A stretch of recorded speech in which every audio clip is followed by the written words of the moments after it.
வேதாகமத்தில் பரிசுத்த ஆவியானவர் காண்பிக்கும் இயேசுவின் மகிமையாது.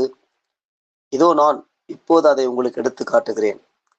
நீங்களும் இயேசுவின் அதே மகிமை கொப்பாய் மாறிவிட வாஞ்சை கொண்டவர்களாய் இருந்தால், நான் எடுத்து காண்பிக்கும் இயேசுவின் மகிமை அல்லது அவருடைய வாழ்க்கையோடு உங்களை ஒப்பிட்டு பாருங்கள்.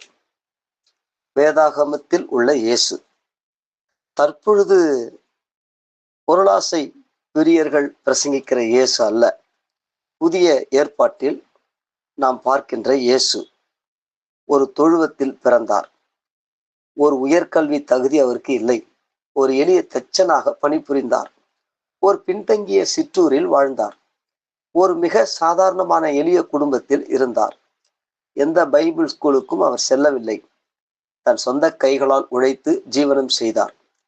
தன்னை ஆதரிப்போரை திரட்டும்படி அமெரிக்காவிற்கு சுற்றறிக்கை அனுப்பவில்லை. தனக்கு கமிஷன் கிடைக்கும்படி அனாதை ஆசிரமமோ பைபிள் ஸ்கூலோ நடத்தவில்லை. மார்க்க தலைவர்கள் அவரை பிசாசு பிடித்தவன் என கூறினார்கள். உறவினர்கள் அவரை பைத்தியம் என எண்ணினார்கள். அவர் வாழ்வின் கடைசியில் பொய் குற்றம் சாட்டப்பட்டார். அவருக்கு எதிராய் விசாரணை கூட்டத்தில் ஜனங்கள் பொய் சொன்னார்கள். அவரோ மௌனமாய் இருந்தார். அவருக்காக வாதிட ஒரு வக்கீல் இல்லை. தனக்கு உறுதுணையாய் நிற்க எந்த சிபாரிசும் நண்பரும் அற்றவராய் இருந்தார். அடிக்கப்பட்டார், தூஷிக்கப்பட்டார், நிந்திக்கப்பட்டார். முடிவில் ஓர் சிலுவையில் கல்வனை போல தொங்கினார். கூடியிருந்த அத்தனை பேரும் பரிகசித்து சிரித்தார்கள். தேவனுடைய குமாரனே ஆனால் சிலுவையை விட்டு இறங்கு என கேலி பண்ணினார்கள். நிந்தை சுமந்த நிலையில் அவர் மரித்தார். இதுதான் இயேசுவின் மகிமை. இந்த மகிமையை தான் பரிசுத்த ஆவியானவர் உங்களுக்கும் காட்டுகிறார். இதுவரைக்கும் நான் காட்டிய இயேசுவின் மகிமை ஒரு கதை அல்ல.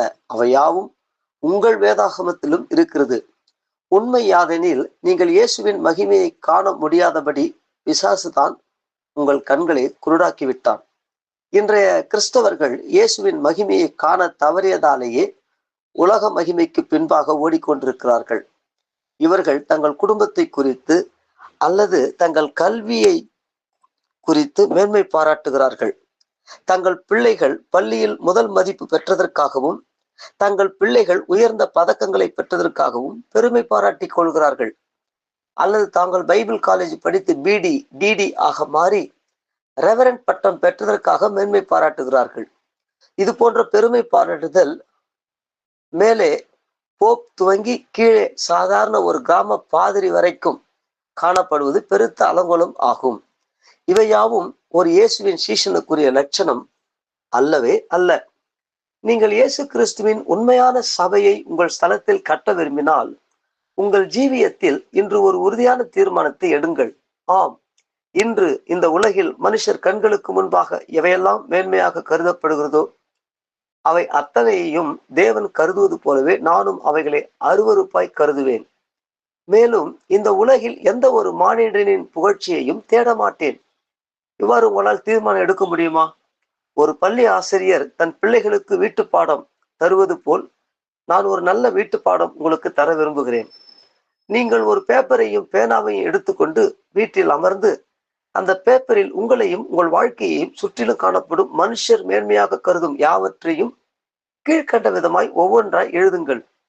பின்பு அவை ஒவ்வொன்றிற்கும் கீழாகவும் தேவனுக்கு அருவருப்பு என எழுதுங்கள். மற்றவர்கள் கருப்பாய் இருக்கிறார்கள், நானோ சிவப்பு, தேவனுக்கு அருவருப்பு. சிவப்பு நிறம் மாத்திரமா? என் முகமும் கொள்ளை அழகு, தேவனுக்கு அருவருப்பு. என் உயர்ந்த கல்வியும் நான் பெற்ற நற்சான்றிதழ்களும் தேவனுக்கு அருவருப்பு. ஜனங்கள் புகழும்படியான பெரிய வீடு, தேவனுக்கு அருவருப்பு. சமுதாயத்தில் மதிப்பிற்குரிய மனிதன், தேவனுக்கு அருவருப்பு. சபையில் பிஷப் பதவி, தேவனுக்கு அருவருப்பு. அநேகருக்கு தெரிந்த அந்தஸ்தான குடும்பம், அது தேவனுக்கு அருவருப்பு. என் பிள்ளைகள் புத்தி கூர்மையானவர்கள், அது தேவனுக்கு அருவருப்பு. இன்னும் வேறு உண்டோ? இவ்வாறு உங்கள் பட்டியல் முழுவதையும் எழுதுங்கள். அப்படியானால் இதற்கு என்ன விமர்சனம் என கேட்கிறீர்களா? உங்கள் முகம் அழகாய் இருந்தால் அதை அசிங்கமாக்கும்படி நான் கூறவில்லை. நீங்கள் பெற்ற நற்சான்றிதழ்களை கிழித்து போடவும் நான் கூறவில்லை. உங்கள் பிள்ளைகள் முதல் மதிப்பு பெறாமல் கடைசி மதிப்பெண்களை பெற வேண்டும் எனவும் நான் கூறவில்லை. அவ்வாறு நான் கூறுவது போல் நீங்கள் எண்ணினால் இந்த செய்தியை நீங்கள் தவறாகவே புரிந்து கொண்டீர்கள். இந்த செய்தியின் முக்கியமான கருத்தெல்லாம், நீங்கள் வரிசையாக பட்டியல் போட்ட உலக மேன்மைகள் அனைத்திற்கும் தேவனுடைய பார்வையில் எந்த மதிப்பும் கிடையாது என்பதே ஆகும். நீங்கள் வரிசையாக பட்டியல் போட்ட உலக மேன்மைகள் அனைத்திற்கும் தேவனுடைய பார்வையில் எந்த மதிப்பும் கிடையாது என்பதே ஆகும். ஏனெனில் உங்களுக்கு இருக்கும் உலக மேன்மைகளை வைத்து மற்றவர்களை காட்டிலும் நீங்கள் மேலானவர்கள் என நீங்கள் எண்ணிக்கொண்டிருக்கிறீர்கள். மேலும் அது நிமித்தம் பெருமையும் பாராட்டினீர்கள். இவைகள் தான் தேவனுக்கு மகா கொடியவைகள். நீங்கள் இயேசுவின் சீஷனாவதற்கு பெரும் தடையாக வந்து நிற்பதும் இவைகளே ஆகும். மீண்டும் நன்றாய் நினைவு வைத்துக் கொள்ளுங்கள். சீஷன் குருவுக்கு மேலானவன் அல்ல. அந்த குருவாகிய இயேசுவின் வாழ்க்கை நம் கண்களுக்கு முன்பாக மாதிரியாக வைக்கப்பட்டிருக்கிறது. கடைசியாக அவருடைய மரணத்தை எண்ணி பாருங்கள். இன்றும் ஒரு உயர்ந்த அடக்க ஆராதனைக்காக உயிரோட்டமில்லாத ஸ்தாபனங்களில் தங்கி இருப்பவர்களும் உண்டு. ஆனால் இயேசுவோ சிலுவையில் ஒரு கல்வனை போல தொங்கி மரித்தார். குருவின் மரணம் அவ்வாறு இருக்க, உங்கள் குருவாகி இயேசுவை காட்டிலும் நீங்கள் பெரியவர்களாக விரும்புவீர்களா? என்னை பொறுத்தவரையில் நான் நிச்சயமாய் அப்படி விரும்பவில்லை. என் ஜெபமோ, ஆண்டவராகி இயேசுவே, நீர் எனக்கு எந்தவித மரணம் தந்தாலும் சரிதான். ஜனங்களிடத்தில் எந்த கௌரவத்தையும் நான் உயிரோடு இருக்கும்போது விரும்பவில்லை. அதே போல என் மரணத்திலும் நான் எந்த கௌரவத்தையும் தேட மாட்டேன். ஒரு அந்தஸ்தான அடக்க ஆராதனையையும் நான் விரும்பவில்லை என்பதே ஆகும். இதையெல்லாம் ஏன் கூறுகிறீர்கள்? இவை யாவும் சாதாரண விஷயங்கள் தானே என நீங்கள் கூறலாம். ஆனால் இது போன்ற சாதாரண விஷயங்கள் தான் இன்று அநேகர் இயேசுவின் சீஷனாக மாற முடியாதபடி பெரும் தடையாக நிற்கிறது.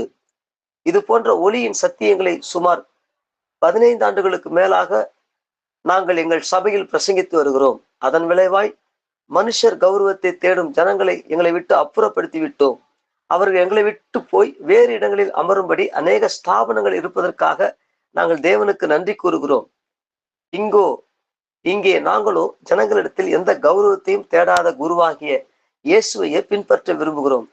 சாலையின் நடுவில் 2 பகுதியாக பிரிக்கும் பட்டையான மஞ்சள் கோடு ஒன்றை நாம் யாவரும் பார்த்திருக்க கூடும். காலாவாக்கில் அந்த கோடு தேய்ந்து மங்கி மறைந்திருக்கும். இன்றைய கிறிஸ்தவத்திலும் இதுவே நிகழ்ந்து விட்டது.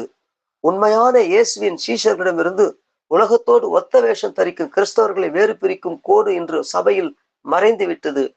இன்று நம்முடைய அழைப்பாக இருப்பதெல்லாம் அழிந்து போன இந்த கோட்டை எல்லோரும் காணும்படி மிக தெளிவாக போடுவதே ஆகும். இன்று உங்கள் முன்பாகவும் இந்த கோடு போடப்பட்டு விட்டது. இந்த பக்கம் வரும்படி நாங்கள் ஒருவரையும் வற்புறுத்துவதே இல்லை. கழுத்தை பிடித்து ஜனங்களை இழுக்கும் பணி அல்ல நம்முடைய ஊழியம். இயேசுவும் இவ்வித ஊழியத்தை செய்தது இல்லை. ஆனால் வேறு பிரிக்கும் கோட்டை அவர் தெளிவாக போடுவார். இன்று நாங்களும் அந்த பணியை தான் செய்கிறோம். கோடு போடப்பட்டு விட்டது. கர்த்தருடைய பட்சத்தில் இருப்பவன் யார் என்ற கேள்வி உங்களை அண்டி வருகிறது. முடிவு எடுக்க வேண்டிய பொறுப்பு உங்களையே சார்ந்ததாகும். அன்பான சகோதர சகோதரிகளே, நீங்கள் இயேசுவின் சீஷன் ஆக வேண்டும் என்பதே தேவனுடைய தீராத வாஞ்சையாகும். இயேசுவின் சீஷனாய் நீங்கள் வாழ்வதை காட்டிலும் ஒரு மகிமையான வாழ்க்கை இந்த உலகில் வேறு எதுவுமே இல்லை எனலாம். இவ்வித வாழ்க்கையில் பாடுகளும் துன்பங்களும் நிந்தைகளும் இருக்கக்கூடும்.